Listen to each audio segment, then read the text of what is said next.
Il est seul. Le vent tranche la roche, la nuit tombe sur le désert de Judée, et un homme n'a rien mangé depuis près de 6 semaines.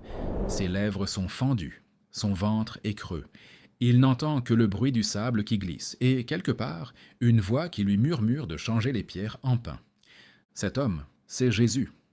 Et le chiffre au-dessus de sa tête, comme une signature gravée dans le ciel, c'est 40. Arrête-toi une seconde, parce que ce chiffre, tu l'as déjà croisé. Le déluge, Moïse, les espions, Goliath, Élie, Jonas, et maintenant le Fils de Dieu lui-même. 40 jours, 40 nuits, 40 ans. Toujours le même nombre aux moments les plus bouleversants de l'histoire biblique. La plupart des gens pensent que c'est une coïncidence, un chiffre rond, une simple habitude culturelle des Hébreux. Mais ce n'est pas ça, pas du tout. Dans cette vidéo, je vais te montrer le schéma que presque personne ne remarque. 8 récits, un seul motif caché. Et quand tu verras ce que Dieu répète, à chaque fois, derrière ce nombre, tu ne liras plus jamais ta Bible de la même manière. Imagine le ciel qui s'ouvre. Pas une pluie ordinaire, pas un orage d'été qui passe et s'oublie. Non. Le ciel se fend littéralement en deux. Le texte hébreu dit que les écluses des cieux se sont ouvertes. Le mot employé, c'est arubot, qui désigne des fenêtres, des vannes, comme si quelqu'un, là-haut, avait tiré les verrous d'un barrage cosmique. Et cela dure 40 jours, 40 nuits, sans pause. Pour comprendre ce moment, il faut revenir à la toile de fond. La Genèse raconte un monde devenu méconnaissable. Le chapitre 6 dit que la méchanceté de l'homme était grande sur la terre et que toutes les pensées de son cœur se portaient uniquement vers le mal, à longueur de journée. C'est une phrase terrible. Dieu regarde sa création et il est attristé dans son cœur. Le mot hébreu, c'est nacham, un verbe qui décrit une douleur profonde, presque physique. Dieu ne se met pas en colère comme un tyran capricieux. Il souffre comme un père qui voit son enfant s'autodétruire. Et dans ce décor, il y a Noé, un homme juste, intègre dans sa génération. Un homme qui marche avec Dieu pendant que le monde entier court vers le précipice. Dieu lui demande de construire un bateau colossal, au milieu des terres, loin de toute mer. Les voisins rient, les années passent. Noé frappe le bois, cloue les planches, pendant que le monde le traite de fou. Puis vient le jour, la porte se ferme, et la pluie commence. 40 jours. Pourquoi ce chiffre, précisément? Parce que dans la Bible, 40 n'est jamais un simple chronomètre. C'est une durée spirituelle. C'est le temps qu'il faut pour qu'un monde meure et qu'un autre naisse. Pendant 40 jours, l'ancienne création est submergée. Les eaux recouvrent les montagnes. Tout ce qui respirait sur la terre est effacé. C'est un jugement, oui. Mais ce n'est pas seulement un jugement. Regarde bien. Quand les eaux se retirent, Noé sort de l'arche, bâtit un autel, et Dieu établit une alliance. Il pose un arc-en-ciel dans le ciel. Le monde renaît, lavé, recommencé. Les 40 jours du déluge n'étaient pas la fin. C'était un passage, une matrice, une tombe qui devient un berceau. Et c'est déjà, dès le premier livre de la Bible, le schéma que Dieu va répéter encore et encore. 40, c'est le nombre de la mort qui accouche d'une vie nouvelle.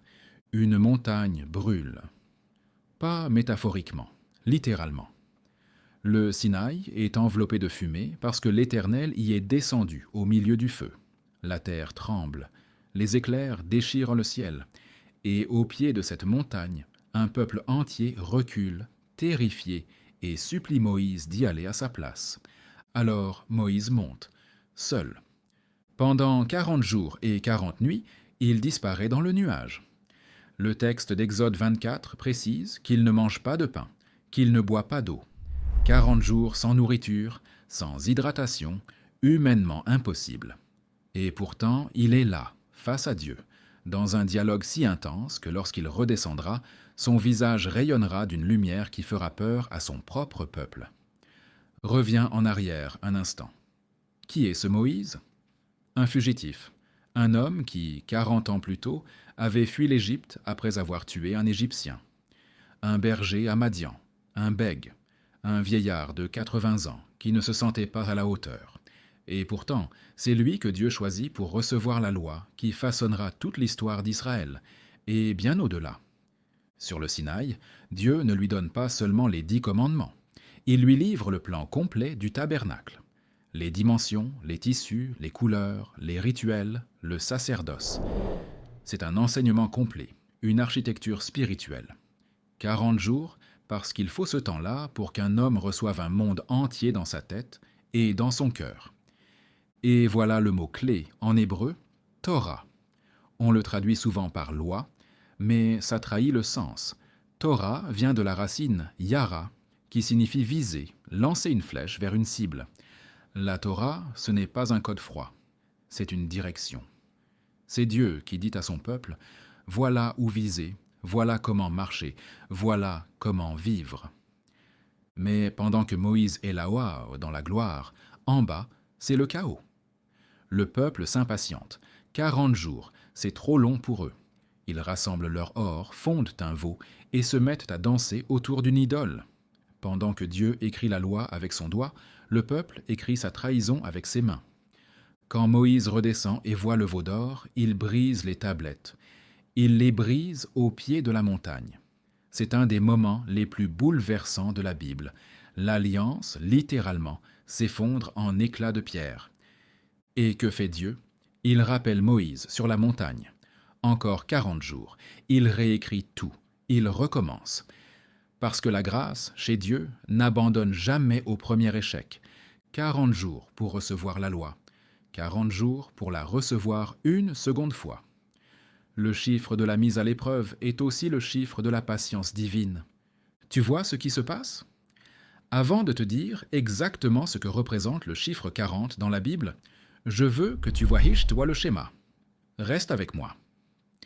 12 hommes franchissent une frontière. Ils marchent courbés, le regard aux aguets, le cœur battant. Ce sont des espions, envoyés par Moïse pour explorer le pays de Canaan, la terre que Dieu a promise à Abraham, à Isaac, à Jacob, la terre où coule le lait et le miel. Pendant 40 jours, ils parcourent ce territoire. Ils montent vers le sud, traversent le Negev, atteignent Hébron, puis descendent dans la vallée d'Eshcol. Là, ils coupent une grappe de raisin si énorme qu'il faut 2 hommes pour la porter sur un bâton. Imagine un instant la scène. 2 soldats sur une terre étrangère transportant un fruit trop lourd pour un seul bras. C'est la preuve tangible que Dieu n'a pas menti. Le pays est réel, la promesse est palpable. 40 jours de tournée, 40 jours à tout voir, tout sentir, tout toucher. Et puis ils reviennent, et c'est là que tout bascule. 10 des 12 espions prennent la parole. « Oui, la terre est belle, disent-ils, mais il y a des géants là-bas, des villes fortifiées jusqu'au ciel. Nous étions à nos propres yeux, comme des sauterelles, et nous l'étions aussi à leurs yeux. » Le mot hébreu pour sauterelle, c'est shagab, un insecte minuscule, écrasable, insignifiant. En une phrase, ces hommes viennent de redéfinir leur identité. Ils ne sont plus le peuple de Dieu, ils sont des sauterelles. Seuls Josué et Caleb se dressent. « Montons, disent-ils, car certainement nous pourrons vaincre. » Mais la peur est contagieuse. La communauté tout entière pleure cette nuit-là. Elle murmure contre Moïse. Elle regrette l'Égypte. Elle préfère l'esclavage familier à la promesse inconnue. Et le verdict tombe. Terrible. Dieu dit, selon le nombre des jours que vous avez mis à explorer le pays, 40 jours, vous porterez la peine de vos fautes 40 années, 1 année pour chaque jour. Arrête-toi sur ce détail. Un jour d'incrédulité égale 1 an d'errance. 40 jours de regard tordu produisent 40 ans de désert. C'est l'un des principes les plus redoutables de toute la Bible. Ce que tu vois pendant une saison courte peut déterminer ce que tu vis pendant une saison immense. Et pendant ces 40 ans, toute une génération va mourir dans le désert. Pas à cause des géants, pas à cause des murailles, à cause d'un regard, à cause d'une identité que 10 hommes ont refusé de croire. Au passage, si ce que tu découvres ici te nourrit, prends 1 seconde pour t'abonner à la chaîne. Ça nous aide vraiment à continuer ce travail et ça te permet de ne rien manquer des prochaines vidéos. 40 jours peuvent écrire 40 ans. Ce que tu crois pendant l'épreuve devient la carte de ton avenir. La vallée d'Éla. Deux collines face à face. D'un côté, l'armée d'Israël. De l'autre, les Philistins. Et entre les deux, un homme, un seul, un géant. Goliath mesure, selon le texte, 6 coudées et un empan. Environ 2,90 m. Sa cotte de mailles pèse à elle seule près de 60 kilos. Son javelot ressemble à un rouleau de tisserand. Chaque matin, il avance dans la vallée et il hurle. Chaque soir, il recommence. « Donnez-moi un homme, crie-t-il, et nous combattrons ensemble. » Et ce manège dure 40 jours. 40 jours, matin et soir, 80 apparitions de la terreur. Le texte du premier livre de Samuel, au chapitre 17, précise ce chiffre volontairement. Parce que ce n'est pas un détail, c'est une signature. Pendant ces 40 jours, le roi Saül est paralysé. Ses soldats tremblent. L'armée d'Israël, le peuple de l'Alliance, reste figé devant un blasphémateur. Personne ne bouge, personne ne répond. Le silence d'Israël est plus assourdissant que les cris du géant. Pourquoi 40 jours? Parce que, encore une fois, Dieu laisse mûrir une épreuve. Il laisse la peur faire son œuvre. Il laisse l'orgueil humain toucher le fond. Saül est là, le roi choisi par le peuple, plus grand que tous les autres Israélites d'une tête. Logiquement, c'est lui qui devrait combattre Goliath. Mais il ne bouge pas, parce qu'un roi, selon les apparences, ne peut pas vaincre un géant. Il faut quelqu'un d'autre, quelqu'un que personne n'attend. Et le 40e jour, un adolescent arrive. Il apporte du pain et du fromage à ses frères soldats. Il s'appelle David. Il n'a pas d'armure. Il n'a pas d'expérience militaire. Il a une fronde et 5 pierres lisses ramassées dans le torrent. Regarde la scène. David entend Goliath crier et quelque chose se réveille en lui. Il dit cette phrase bouleversante. « Qui est ce Philistin, cet incirconcis, pour insulter l'armée du Dieu vivant ?» Là où les autres voient un géant trop grand pour être abattu, David voit un blasphémateur trop petit pour effrayer Dieu. Le mot hébreu pour défi dans ce récit, c'est « charaf ». Il ne signifie pas seulement provoquer, il signifie déshonorer, couvrir de honte, exposer à la nudité du mépris. Pendant 40 jours, Goliath n'a pas seulement défié une armée, il a déshonoré le nom de Dieu. Et Dieu a attendu, patiemment, jusqu'à ce qu'un cœur se lève. David court vers le géant. Il ne recule pas, il ne marche pas, il court. La pierre part, s'enfonce dans le front du colosse, et la terre tremble quand 2,90 m de chair s'effondre. 40 jours de peur, un instant de foi. Voilà la leçon. Parfois, Dieu ne supprime pas le géant. Il attend simplement que quelqu'un croie assez pour le confronter. Un homme est couché sous un genêt dans le désert, et il veut mourir. Il s'appelle Élie. Quelques jours plus tôt, il a vaincu à lui seul 450 prophètes de Baal sur le mont Carmel. Il a appelé le feu du ciel, et le feu est descendu. Il a vu la pluie revenir après 3 ans de sécheresse.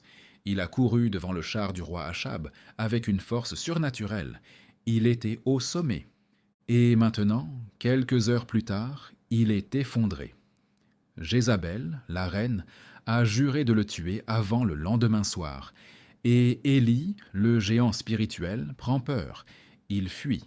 Il marche dans le désert, il s'allonge sous un arbre et il demande à Dieu de mourir. Il dit « Maintenant, Éternel, prends mon âme ». C'est peut-être l'un des portraits les plus humains de toute la Bible. Un héros épuisé, vidé, déprimé, à bout. Et tu sais ce que Dieu fait? Il ne lui fait pas la morale, il ne le réprimande pas. Il lui envoie un ange qui lui touche l'épaule et lui dit simplement « Lève-toi, mange ». Un gâteau cuit sur des pierres bétou chaudes, une cruche d'eau. Élie mange, boit, se rendort. L'ange revient, le touche encore, et lui dit cette phrase bouleversante « Lève-toi, mange, car le chemin est trop long pour toi ». Et avec la force de ce repas, Élie marche, 40 jours et 40 nuits, jusqu'au Horeb, la montagne de Dieu, c'est-à-dire le Sinaï.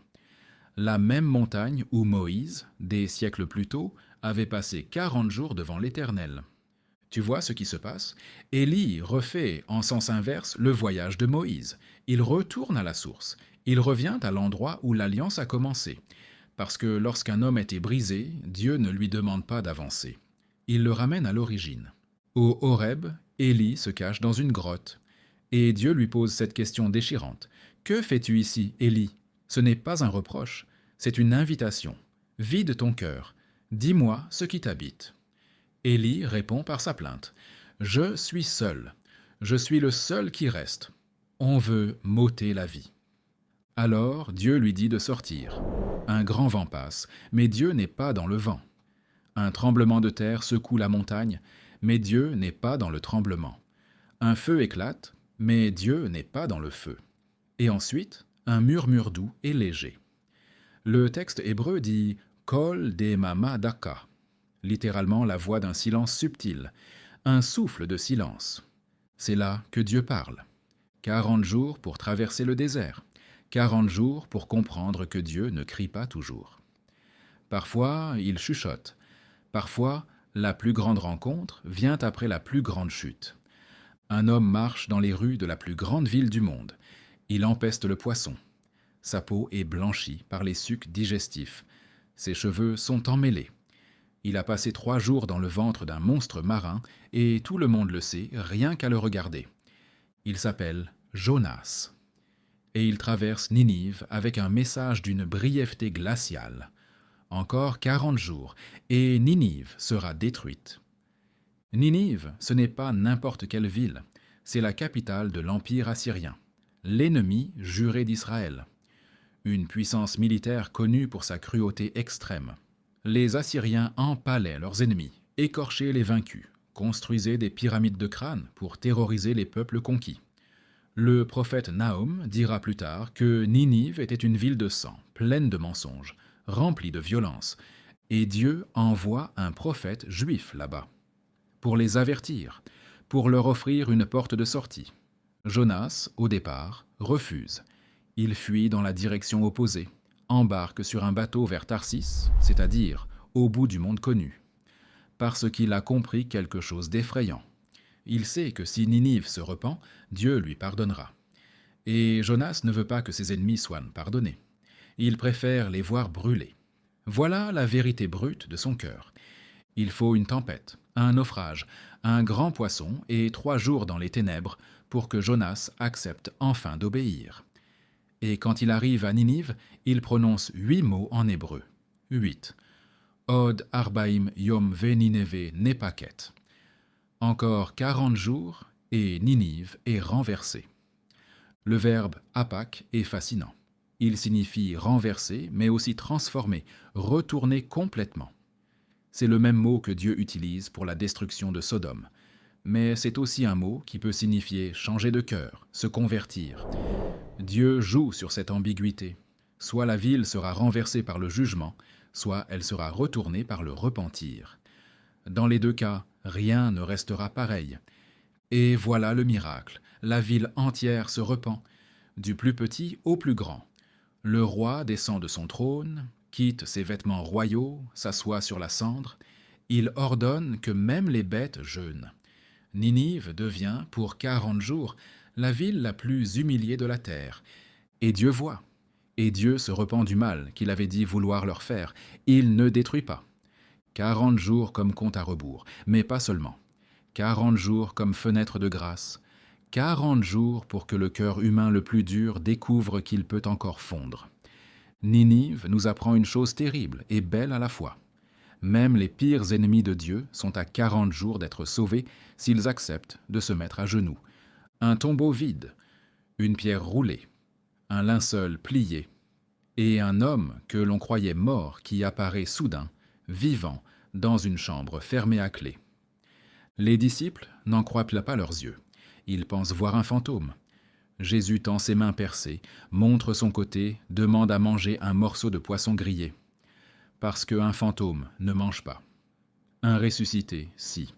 Et pendant 40 jours, Jésus reste avec eux. Luc, au début du livre des Actes, le précise explicitement. Pendant 40 jours, Jésus apparut aux apôtres et leur parla de ce qui concerne le royaume de Dieu. 40 jours entre la résurrection et l'ascension. 40 jours de présence, d'enseignement, de préparation. Tu remarques quelque chose? Ce chiffre revient, encore, à l'un des moments les plus décisifs de toute l'histoire du salut. Mais cette fois, c'est différent. Les autres 40 jours bibliques étaient des temps d'épreuve, de jugement, de tentation. Ici, tout est inversé. Ce sont 40 jours de victoire, 40 jours où la mort n'a plus le dernier mot, 40 jours où le ressuscité marche parmi les siens, enseigne, mange, rompt le pain, ouvre leur intelligence aux Écritures. Il apparaît à Marie-Madeleine dans le jardin. Il marche avec 2 disciples sur le chemin d'Emmaüs et leur cœur brûle pendant qu'il leur explique les prophéties. Il rejoint Pierre sur la plage de Galilée, fait griller du poisson sur des braises et restaure en 3 questions celui qu'il avait renié 3 fois. M'aimes-tu? M'aimes-tu? M'aimes-tu? Pense à Pierre, une seconde. Cet homme avait juré qu'il mourrait plutôt que de renier son maître, et il l'a renié 3 fois, devant une servante, devant un feu. Il a pleuré amèrement, il s'est cru fini, perdu, indigne. Et pendant 40 jours, le ressuscité vient le chercher, non pour le condamner, mais pour l'appeler à paître ses brebis. C'est ça, les 40 jours après la résurrection. Ce n'est pas un temps d'attente passive. C'est un temps où Dieu restaure, où il explique, où il prépare une génération d'hommes ordinaires à porter un message qui va changer le monde. Et puis vient le dernier jour. Sur le mont des Oliviers, Jésus lève les mains, bénit ses disciples, et il est élevé dans une nuée. 2 anges apparaissent et disent « Pourquoi restez-vous à regarder le ciel ?» 40 jours pour qu'une poignée de pêcheurs galiléens comprennent qu'ils sont désormais les témoins d'une nouvelle création. 40 jours pour transmettre l'héritage. 40 jours entre la tombe et le trône. Le chiffre qui, tout au long de la Bible, avait annoncé la mort et l'épreuve, devient ici le chiffre de la vie qui triomphe. Maintenant, recule d'un pas. Regarde le tableau dans son ensemble. Le déluge, Moïse, les espions, Goliath, Élie, Jonas, Jésus dans le désert, Jésus après la résurrection. 8 récits, 8 moments capitaux, et toujours, inlassablement, ce même nombre qui revient comme une signature divine. 40. Ce n'est pas une coïncidence. Ce n'est pas une superstition numérique. C'est un schéma. Un motif que Dieu tisse lui-même dans l'étoffe de l'histoire. Et ce schéma, regarde-le bien, repose sur 4 piliers. Premier pilier, le désert. Presque chaque fois que ce nombre apparaît, il y a un dépouillement, un lieu où l'on perd ses repères. Noé dans l'arche coupé du monde, Moïse seul sur la montagne, Israël dans le Sinaï, Élie sous un genêt, Jésus parmi les bêtes sauvages. Le désert n'est jamais un accident dans la Bible, c'est un lieu choisi. C'est l'atelier où Dieu travaille les âmes sans distraction. Deuxième pilier, le jugement. 40, c'est souvent le nombre de la confrontation. Le déluge juge la corruption. Les espions reçoivent leur sentence. Goliath défie le Dieu vivant. Ninive est confrontée à ses péchés. Il y a une dimension tranchante dans ce chiffre, une exigence de vérité. Comme si Dieu disait « Je ne vais pas détourner le regard ». Nous allons affronter ce qui est réel. Troisième pilier, la mise à l'épreuve. Pas la punition, l'épreuve. Ce sont 2 choses différentes. Le verbe hébreu « nazash » signifie tester pour révéler. Comme on teste le métal au feu, non pour le détruire, mais pour voir ce qu'il contient vraiment. 40 jours, 40 ans, c'est le temps qu'il faut pour que ce qui est caché dans un cœur sorte à la surface. Les murmures d'Israël, la peur d'Élie, l'obéissance de Jésus, l'épreuve ne fabrique pas le contenu du cœur, elle le révèle. Et 4e pilier, le plus beau, la nouvelle alliance. À chaque fois que ces 40 jours s'achèvent, quelque chose de nouveau commence. Après le déluge, l'arc-en-ciel. Après le Sinaï, la loi. Après le désert d'Israël, la terre promise. Après le combat de David, un royaume. Après le Horeb, un nouveau ministère. Après Ninive, une ville sauvée. Après la tentation, le ministère de Jésus. Après la résurrection, l'Église. Tu vois la logique? Chaque 40 biblique est une gestation, une grossesse spirituelle, un temps où quelque chose meurt pour que quelque chose de plus grand naisse. Le chiffre 40 n'est pas la destination, c'est le passage. C'est le couloir obscur entre deux mondes. Et si tu es dans une saison difficile en ce moment, entends ceci. Ton désert n'est pas une erreur. Ton épreuve n'est pas un oubli de Dieu. C'est peut-être ton propre 40, le passage avant la promesse. Dieu ne gaspille jamais un désert. Il y écrit toujours une alliance. Alors la prochaine fois que tu ouvriras ta Bible et que tu tomberas sur ce nombre, 40, arrête-toi. Ne le survole pas, parce que tu sais maintenant ce qu'il signifie. Ce n'est pas une horloge, c'est une invitation. C'est Dieu qui met sa signature sur un moment où tout va basculer. Et peut-être, en ce moment même, tu traverses ton propre 40. Une saison de silence. Une épreuve qui dure plus longtemps que prévu. Un désert dont tu ne vois pas la sortie. Souviens-toi que le déluge a fini par s'arrêter, que Moïse est redescendu, que David a lancé sa pierre, qu'Élie a entendu le murmure, que le tombeau s'est ouvert, et Dieu fera la même chose pour toi. Si cette vidéo t'a nourri, laisse un commentaire, partage-la, et abonne-toi pour ne rien manquer des prochaines. Que le Seigneur te bénisse et te garde jusqu'au prochain passage.